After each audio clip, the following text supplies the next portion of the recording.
Ang sarap mabili dito guys ng pasalubong sa Lotte Mart. Hindi na kayo mainitan. Sabing konti lang eh. Wala, ayan, puno na. Parang kailangan na natin lumabas ha. So, kung antok na antok pa kayo guys, maraming free taste ng coffee dito. Tama na. Tigilan natin to guys. Hindi magandang bisyo to. Meron pa tayo next travel guys sa 25. Kailangan ko magtipid.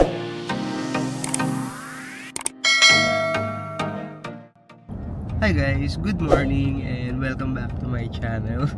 Pasensya na kagabi guys, pasensya na po. Hindi ko na natuloy yung vlog ko. Sabi ko maghahanap lang tayo ng kakainan, pero hindi na ako nakakapag-video. Kasi guys, nung nakahanap kami ng kainan, ang lakas ng music. Hindi na ako nakapag-video kasi baka makapiright lang ako. Kaya ayun, hindi ko na natuloy. Then nung patapos na kami kumain, bigla naman bumuhos yung ulan. Sobrang lakas na buhos ng ulan. Kaya parang nagpatila ng konti. Nung humina, sabay takbo sa hotel. Kasi walking distance lang from dun sa nakainan namin. Ayun, nagmadali na kami. Pagdating ng hotel, nag-empake na rin. So madali ang kilos talaga lahat.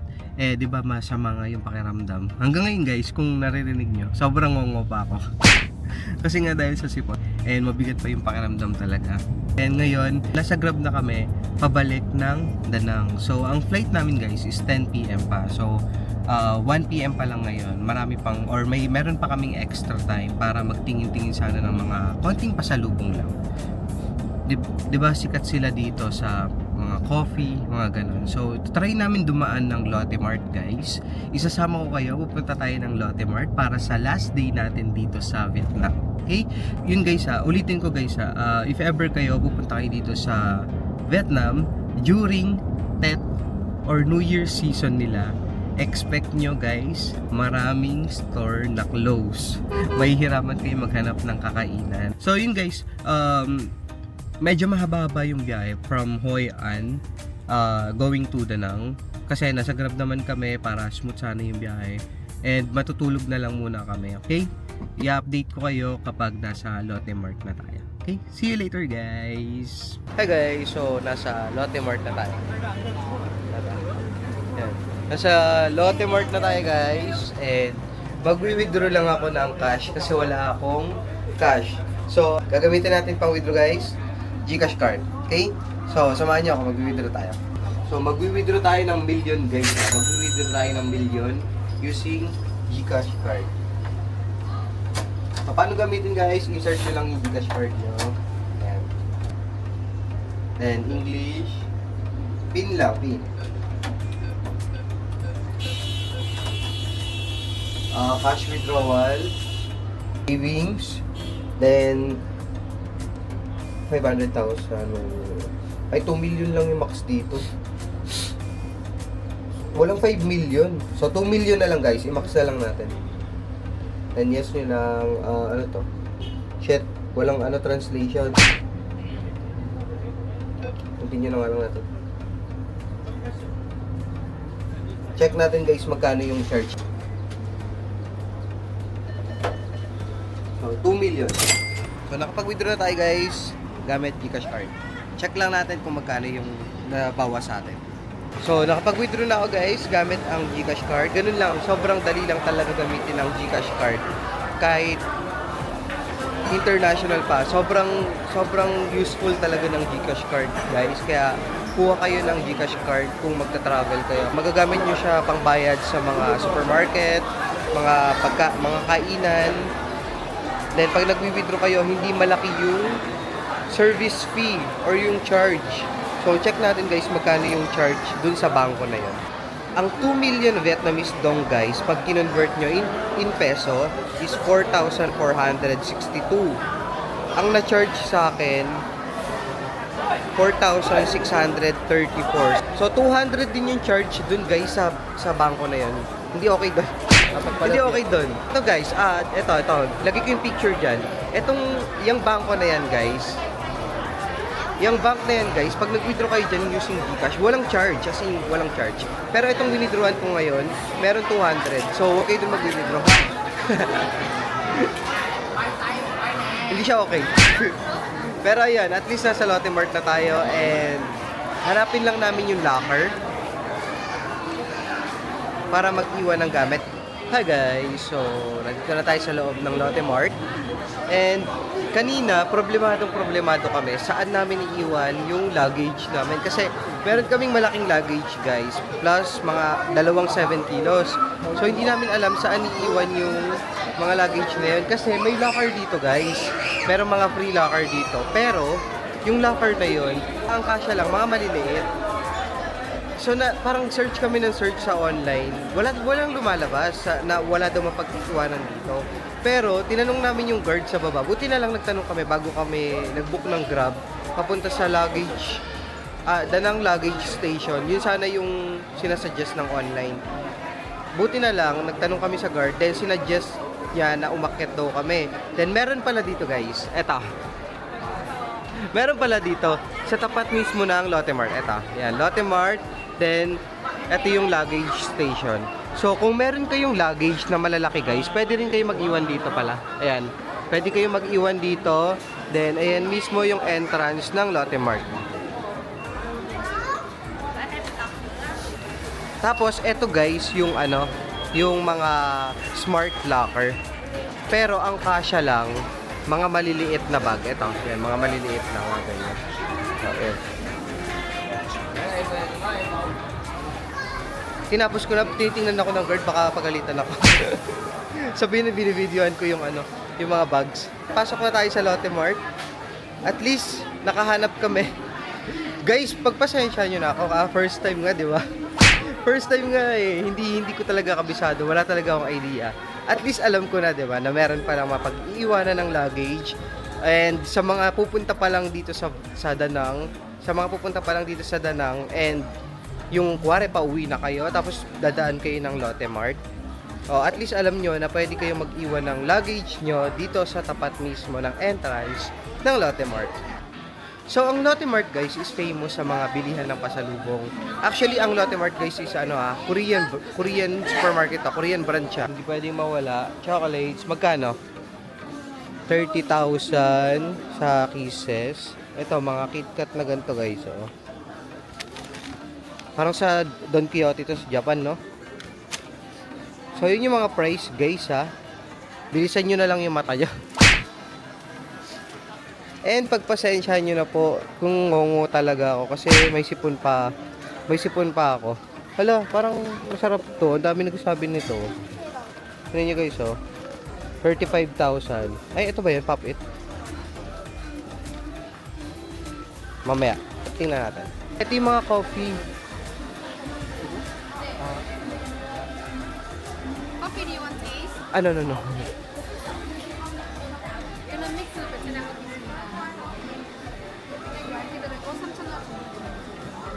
So, yan yung mga coffee guys, and yan yung mga price. So, meron dito yung may coconut coffee, 269,000. Itong luwak. Hanapin natin yung sikat guys. Yung legend.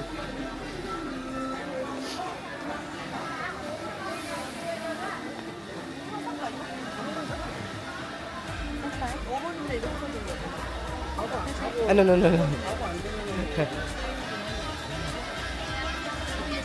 So, kung antok na antok pa kayo guys, maraming free taste ng coffee dito.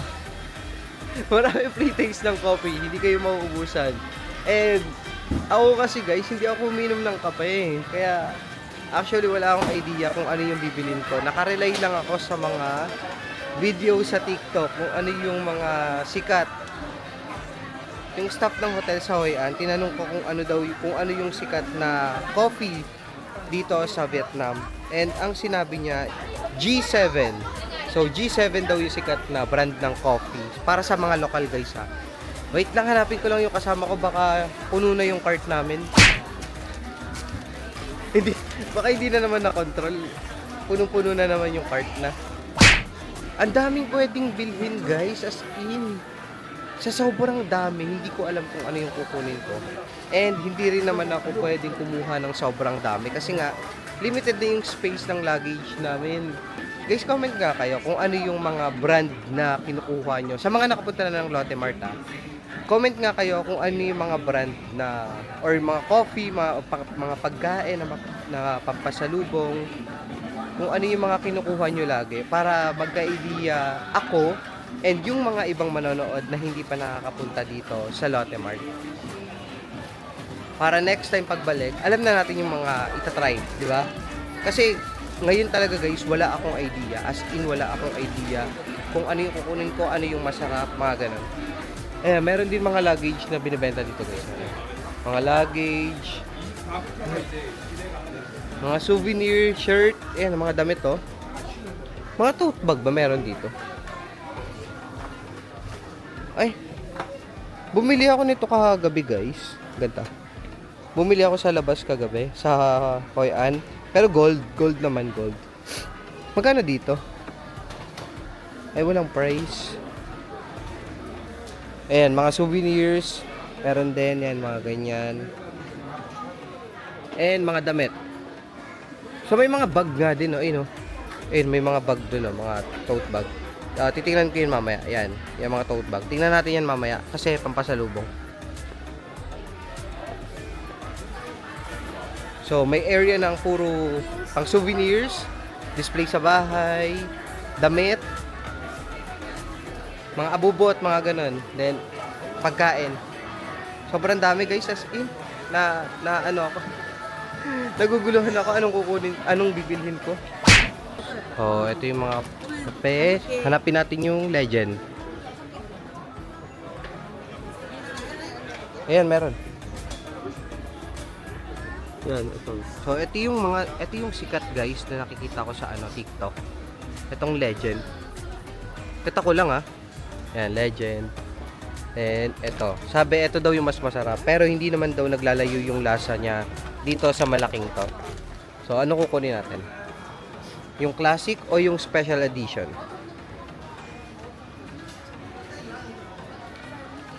140. Etong G7 guys, ito yung sikat na sinabi nung staff sa hotel. Ito daw yung famous kape ng mga lokal dito sa Vietnam, G7. So yan yung nirecommend niya. Ito hindi niya to alam. Yung Legend, hindi niya alam yan. Pero ang daming nagsasabi na Pilipino sa TikTok, masarap daw tong Legend na brand. Pero pag tingnan nyo guys, G7, same pala sila ng brand, G7. Tapos G7 din to. So pareho sila ng brand, pero ito, ang dami nagsasabi masarap daw to. Daw ito yung kilala ng mga lokal. Itong G7 na red yung balot. May mga tsaa din dito guys, mga Nesty. Ito. May free taste ng matcha. Hindi ako nagkakape guys pero matcha okay sa akin pa. Cheers guys. Wala pang kain-kain, matcha agad. Diyos ko, patay tayo mamaya. Cheers guys. Ay, ang sarap. Ang sarap. Guys, ang sarap na ito as in. Matcha, ang sarap. Ang sarap niya. Tubig lang daw yung i-add nyo. Hindi na kailangan ng milk. So, parang 3-in-1 na siya. Promise, ang sarap guys, promise. Taya ko tong daliri ko. And 90,000 siya. Pag bumili kayo ng 5, meron kayong free na 1 box. So magiging total of 6 boxes. Okay? Consider nyo to guys masarap to, promise. Guys, sa mga may alam nga dyan, meron ba silang kape na, alam niyo yung famous na egg coffee dito sa Vietnam? Meron ba dito sa Lotte Mart? Hindi ko kasi alam, sorry na. Pero yun sana yung gusto kong bilhin para matry nila sa bahay. Kasi mahilig sila sa kape, ako hindi ako umiinom ng kape. So yun sana yung gusto ko ipatry, yung famous egg coffee. Kaso hindi ko alam kung saan dito. So ito, yan. Medyo madaming variant guys Yan, ito puro Nescafe itong mga to. Yan. Meron dark Ito, puro Nescafe yan. Saan kaya dyan? Meron kaya dito? Guys, ito yung pillows na na nakita ko to sa TikTok Ang daming nagpapasabay. Ito. Ayan. 10,500. Magkano yan? 10,500. So, 23 pesos, guys. 10,523 pesos. So, Eto guys, wala to sa Pilipinas. Etong mga flavor na to. Buko pandan. Pero ito na lang yung flavor, buko pandan na lang. Ay, hindi, ito pala. Yung chocolate, eto meron yan eh. Yung ube. Ano yung kulay blue? Hindi ko makita. Eto, may kulay blue. Tingnan nyo na lang. And yung kulay orange. Ayan. So, yan yung mga, ito yung famous na pillows na marami nagpapasabay. Yan na nga ba sinasabi? Sabi, ano lang, konti lang yung bibilin, guys. Tingnan nyo. Makapaw na yung yung cart. Guys, alam nyo ba, bago kami pumunta dito, nakaset sa utak namin na ang bibilhin lang, coffee na pampasalubong na magkakasya lang sa luggage. Oo, dalawa din. Na magkakasya lang sa luggage.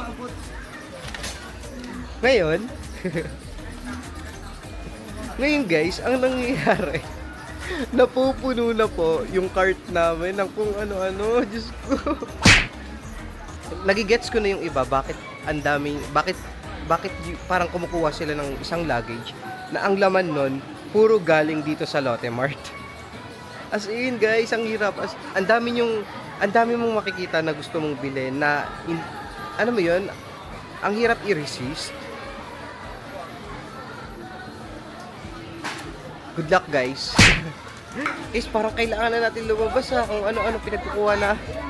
Kung ano-ano na pagkukuha eh. Last na siguro, snack na lang. Isang snack na lang, okay na. Okay na. Tama na. Tigilan natin to guys. Hindi magandang bisyo to. Meron pa tayo next travel guys sa 25. Kailangan ko magtipid. Guys, masarap ba to? Eto. Sarap ba to? Parang 204,000. 5 box, tapos may kasamang libreng ganito na nasa pouch. Ay, sorry. So, 204,000, 5 box siya na may kasamang ganito. Masarap ba to? Sa mga nakatikim na dyan, guys, pa-comment ka ako. Guys, may t-shirt din dito, 149. So, parang 300 something siya. Agad ng quality, guys. Hindi siya yung mumurahing quality sa labas. Bakit ganun? Ang daming maganda dito. Ang sarap mamili dito guys ng pasalubong sa Lotte Mart. Hindi na kayo maiinitan. Hindi kayo maiinitan sa labas guys. May mga pang souvenirs, pagkain, mga kape, kung ano man yung hinahanap nyo, mga candies, chocolates. Kompleto guys, as in. Ang ganda, ang ganda. Ang ganda dito sa Lotte Mart. Na-enjoy ko. Kaya ayan, nag-enjoy yung basket namin. Maya try na natin lumabas agad guys kasi hindi siya okay. Hindi okay guys kasi talagang kukuha ka lang ng kukuha, hindi mo na mararamdaman yung cart nyo napupuno na. Hi guys, so nasa airport na tayo, nasa Danang International Airport na tayo. Nakapag-check-in na kami, then nakalagpas naman na ng immigration. Waiting na lang tayo for boarding. So pauwi na tayo guys, pauwi na tayo ng Pilipinas. Sobrang bitin talaga yung trip natin ngayon dito sa Vietnam. First time ko pa naman, no? First time ko dito sa Vietnam and sobrang nabitin ako kasi nga may mga days na hindi talaga kami nakakalabas dahil nagkaroon kami ng sakit. Hindi yun malubhang sakit guys. Ano lang naman yun, sipon, then nagkalagnat, bumigat yung pakiramdam ng sobra. So naisip namin na ipahinga na lang para sa next day merong energy sana. Kaso may days guys na hindi talaga bumababa yung lagnat namin, kaya isang buong araw nagpahinga lang kami. And ang isa pa dun guys, Tet ngayon or New Year nila dito sa Vietnam. Wala akong ka-idea na yung nabook ko is New Year nila dito, kaya ang daming store na nagsarado dahil nga holiday nila dito sa Vietnam. Pero overall guys, nag-enjoy ako sa mga ginawa natin. Yung Bana Hills, kasi matagal ko lang nilook forward yung Bana Hills na yan. And lagi ko siya nakikita sa video, lagi ko siya nakikita sa TikTok, lagi ko siya nakikita sa Instagram. Sabi ko someday gagawin ko yan. And nagawa ko naman siya. So happy naman na ako doon.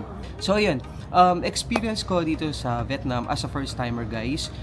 Nagulat ako na yung public transportation nila, hindi ko siya mahanap nahanap, hindi ko siya, yung mga train, bus, wala akong makitang ganon. So, more on Grab talaga, more on Grab. Ang maganda dito guys, mura yung Grab nila compared sa Pilipinas, compared sa Thailand. Mura yung Grab nila dito sa Vietnam. Kaya, kahit puro Grab yung mode of transportation na ginagamit namin, okay lang. Then, sa pagkain guys, sakto lang yung yung kung mahal ba or mura. Hindi ewan ko siguro hindi lang ako kasi kumain sa mga tabi-tabi. Kasi nga guys, nung parang first day namin, yung Grab na nasakyan namin, lokal yun guys lokal, Vietnamese talaga siya. Lagi niyang parang inulit-ulit niya sa amin na wag kayong kakain sa mga parang hindi safe na area. Kasi nga, ang dami daw foreigner na nasakay sa kanya or nakasakay sa kanya na dinadala niya sa ospital dahil daw nagkaroon ng stomach ache or mga na food poison, mga ganan. Kaya inulit-ulit niya sa amin na mag-ingat kayo sa mga kakainin nyo. So yun, tumatak sa isip namin guys na mag-ingat talaga. Kaya hindi kami nag-street food masyado kasi natakot kami na yun nga, ma-food poison, mga ganun-ganon. Do meron kaming dalang mga gamot Meron akong Ersiflora, hindi mawawala yun sa bawat travel ko. Lagi ako may bit-bit na Ersiflora.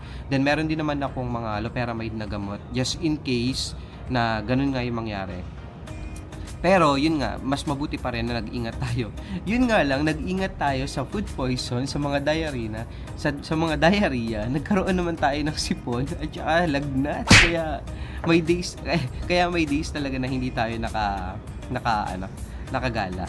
So, pasensya na. Quick lang guys about sa Bana Hills, sobrang sulit yun, sobrang worth it. Kaya, di ba sabi ko sa inyo, if ever meron kayong extra budget or afford nyo magstay ng overnight sa Bana Hills, gawin nyo kasi maraming places doon na hindi nyo malilibot ng isang buong araw lang. Sobrang bitin guys, sobrang bitin kung parang whole day trip lang kayo. Mabibitin kayo. Doon naman sa Santorini guys, yung mini Santorini nila, which is yung Sontra Maria. Maganda doon guys. Yun nga lang, huwag kayong magpapaabot ng gabi kasi wala nang Grab dun guys pag pag inabot kayo ng hapon or pag inabot kayo ng late hapon to gabi guys, wala kayong mabubuk na Grab. So much better kung plano niyo magpaabot ng gabi doon, kumontrata kayo ng Grab na or yung kumontrata kayo ng Grab na naghatid sa inyo kung kaya niya ba na sunduin din kayo, mga ganun. Pero yung price guys, dapat mag-negotiate kayo sa price. Dapat balance lang. Kung magkano yung Grab rate, yun lang din yung babayaran nyo. Okay? Then next sa Hoi An. Yung Hoi An guys, sobrang dami kong hindi nagawa doon, sobrang dami kong hindi napuntahan doon. And yung mga ine-expect ko, hindi yun yung mga nangyari sa akin. Yung mga ine-expect ko guys na nagagawin sa Hoi An, kahit yung pag-release ng lantern sa river, hindi yun yung ine-expect ko guys. Hindi yun talaga. As in, di ba? Sa video, sa TikTok, sa video, sa Instagram, ang ganda. Parang tangle, di ba? Mga ganun. Pero hindi yun yung ginawa namin, guys. So, yun guys yung nabook namin sa Kloka. Yung sa Hoi An Memory Show, may kasama siyang lantern releasing plus yung paint ng hat or fan or yung lantern, yun, magpipaint kayo kasama yung sa Klook. Pero kasi yung pag-release ng lantern, hindi yun yung ina-expect natin or yung mga napapanood natin sa video. Kung gusto niyo gawin yun, punta kayo ng Old City, then mag-rent kayo dun ng boat, bili na lang kayo ng lantern, then tsaka nyo gawin yung gusto natin gawin na pag-release ng lantern. Okay? Sa currency nila dito guys Vietnamese dong. If ever magwi-withdraw kayo, pwede kayong mag-withdraw using GCash card. Sobrang ganda guys. Piliin nyo lang yung mga bangko na alam ko kulay green. Basta itong green, nakalimutan ko lang. Pero itong bank na to guys, wala siyang charge nung nag-withdraw ako. 5 million dong yun. Walang charge talaga as in. Pero yung kanina kasi nag-withdraw ako, meron siyang 200 charge. So wag kayo doon. Ha? And mag-prepare kayo guys ng translator app kasi halos lahat dito hindi talaga sila nakakaintindi ng English. Hindi sila marunong magsalita ng English, hindi sila nakakaintindi ng English. So mag-ready kayo ng translator nyo, ng app nyo para pang translate, para mas maintindihan kayo. Kasi pag wala kayong translator app guys, hindi kayo makakapag-communicate sa kanila. Kasi dun lang sila nagre-relay talaga. So last na guys, di ba guys, kanina nag-Lotte Mart kami. So medyo napadami yung pamimili namin. Kaya hindi namin na-estimate yung luggage namin. And nadagdagan yung timbang. Kaya ang nangyari guys, bumili na lang kami ng additional 20 kilos luggage. Pwede nyo gawin to guys ha. Pwede nyo gawin to. Maraming gumagawa nito. just in case na marami kayo na pamili sa Lotte Mart or kung saan man, pagdating nyo ng airport guys, tapos wala kayong extra luggage, bili kayo ng add-ons kayo ng 20 kilos guys, then ipa-box nyo. Mura lang yung box guys, 20 kilos box. Mura lang yun, as in mga 200 to 300 lang. Yan, ganun lang siya. Pwede nyo ilagay lahat yung pinamili nyo doon or yung mga extra gamit nyo, doon nyo ilagay sa box para magkasya lahat ng gamit nyo, para ma-maximize nyo yung space. Okay? So yun yung isang tip guys ha. Maraming gumagawa nun and yun yung ginawa namin kanina. So yung mga napamili namin and yung extra gamit namin sa maleta na kasi nga sumobra kami sa timbang, pinaglalagay namin sa box din. Yun, successful naman ngayon and nakapag-check-in na kami ng maayos. Okay? So, yun lang guys. Maraming salamat po sa pagsama sa akin dito sa Vietnam trip natin sa Da Nang and sa Hoi An. Alam kong marami pa tayong hindi napupuntahan or nagagawa, but don't worry guys, babalik at babalikan natin yan. Okay? So, till our next Adam Ventures guys, don't forget, comment, like, and subscribe. Bye-bye guys! Bye-bye.